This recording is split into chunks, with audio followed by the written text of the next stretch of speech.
thème d'aujourd'hui est très important parce qu'on va parler de quel tempérament pour quel foyer. Quand nous parlons de tempérament, il faut savoir que les tempéraments, ce sont des traits innés.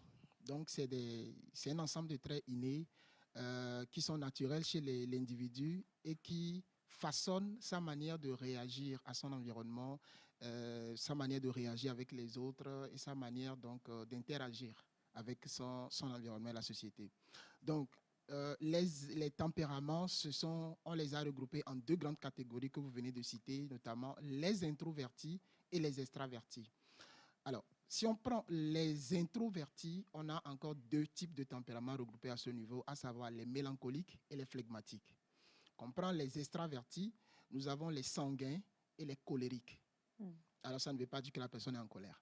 Ce sont les expressions qui ont été utilisées parce que c'est depuis le temps de Hippocrate que tout cela a été systématisé. Donc, si nous prenons les extravertis, je commence par ceux-là, on prend ceux qu'on appelle les colériques. Il y a d'autres classifications dans lesquelles, au lieu de dire colériques, on les appelle les puissants. Parce que parfois, quand on dit colérique, on a tendance à croire qu'ils sont souvent en colère. Non, mais c'est un type de tempérament, les colériques, c'est un type de tempérament, c'est des gens qui ont beaucoup d'énergie, c'est des gens qui aiment les défis, ils sont excités par les défis. C'est des gens qui, lorsque tu veux vivre avec quelqu'un qui a le tempérament colérique, il ne faut pas chercher à le froisser. Il ne faut pas chercher à le défier parce que tout défi, il va les relever. Si un colérique veut faire quelque chose... Donc, un colérique, c'est quelqu'un qui dit, chérie, je veux sortir. Tu dis, sors, tu vas voir. Donc, là, il va sortir. Tu viens de le défier. Yo. Tu le vois dehors avant même que tu ne répondes. Non, mais attendez. C'est des gens qui sont orientés objectifs.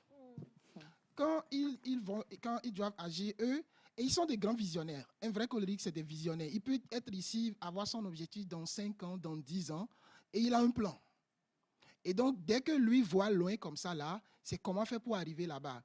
Et ils ne sont pas des êtres très émotifs. Ce qui fait que, quand eux, ils ont leur objectif en tête, que quelqu'un soit en train de mourir, que quelqu'un soit malade, que quelqu'un crie, ce n'est pas un problème.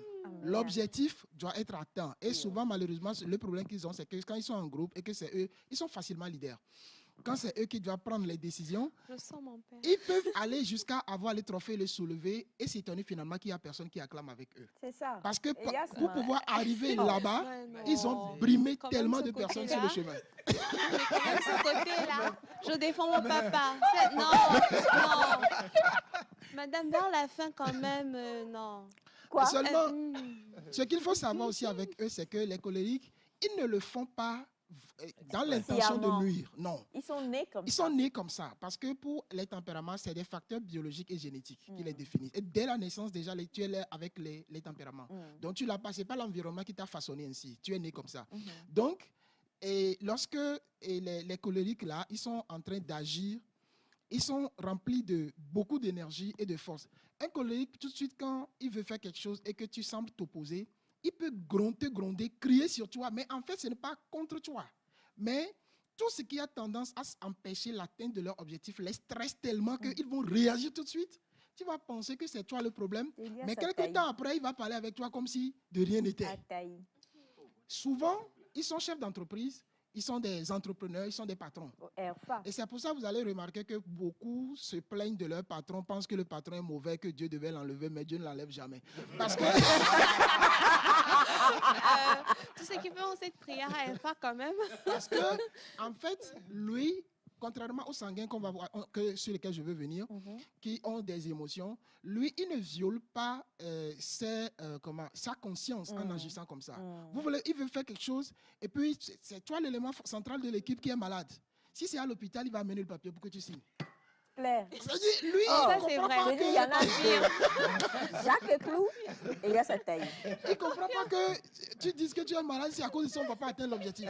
Alors qu'un sanguin, par contre, je descends sur eux, les sanguins, eux, ils sont relationnels. Eux, ils aiment avoir de bonnes relations avec tout le monde.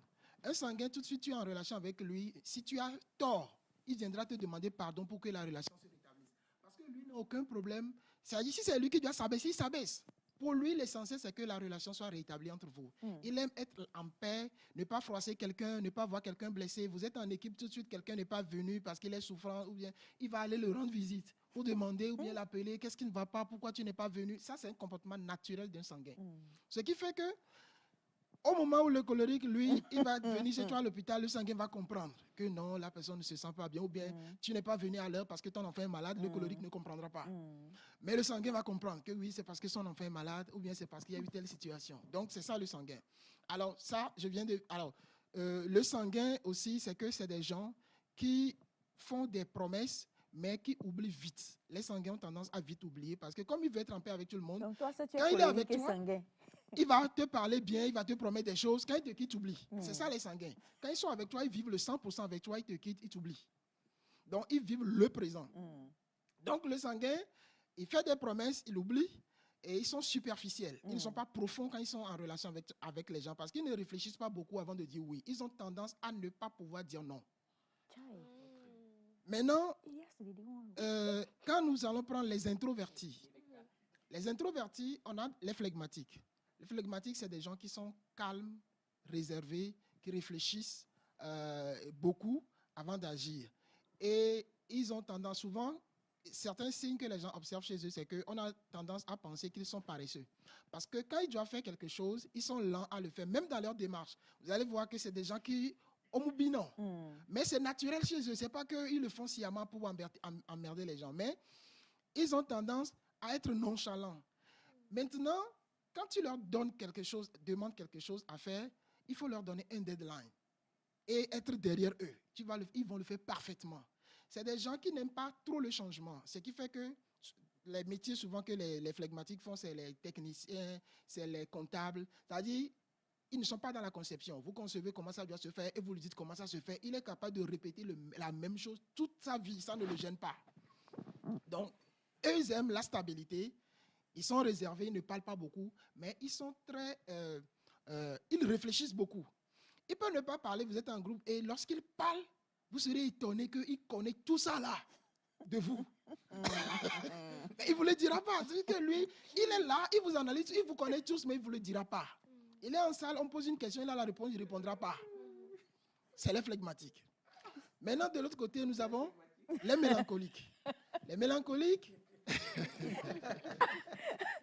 Allez-y, je vous en prie. Les mélancoliques, c'est des gens qui sont également calmes, parce que c'est toujours les introvertis. Ils pensent beaucoup, ils réfléchissent beaucoup, et avant d'agir, ils réfléchissent toujours beaucoup avant de poser un acte. Ce qui fait qu'ils ont un problème. Les mélancoliques, quand vous leur faites quelque chose, il leur est difficile de vous pardonner. Les mélancoliques gardent rancune beaucoup. Et c'est inné chez eux. Un mélancolique, lorsque tu agis mal contre lui tout de suite, même 20 ans après, il peut te dire l'habit que tu as porté, comment le temps était et les mots que tu as utilisés pour pouvoir lui parler. Il se rappelle avec tous les détails. Ils vont vous le dire. Les mélancoliques ont tendance...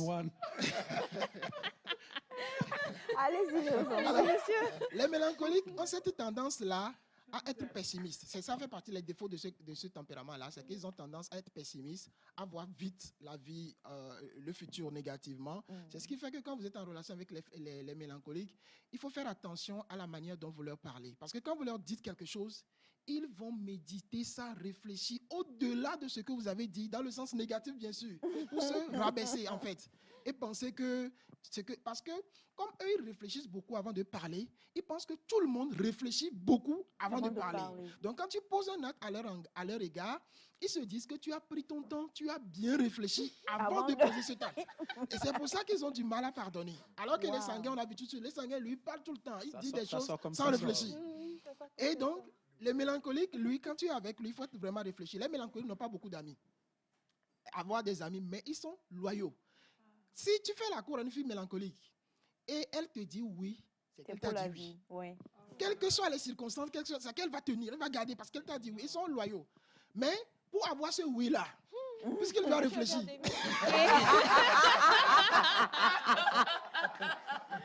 Vous ferez des mains et des pieds. Donc, ils ne font pas des choses à la légère. Voilà. Ils ont peu d'amis, mais ils sont très fidèles à ces amis qu'ils ont. Tu les appelles à n'importe quelle heure, quand ils doivent réagir, tu les verras venir, ils vont faire ce qu'ils t'ont promis qu'ils vont te faire. Quand ils font une promesse, ils gardent la promesse, ils vont l'accomplir. Contrairement aux sanguins qui vont te faire des promesses, ils vont même oublier qu'ils t'ont fait des promesses. Donc voilà, de manière ramassée, les tempéraments qui existent. Ramassé mais clair, hein.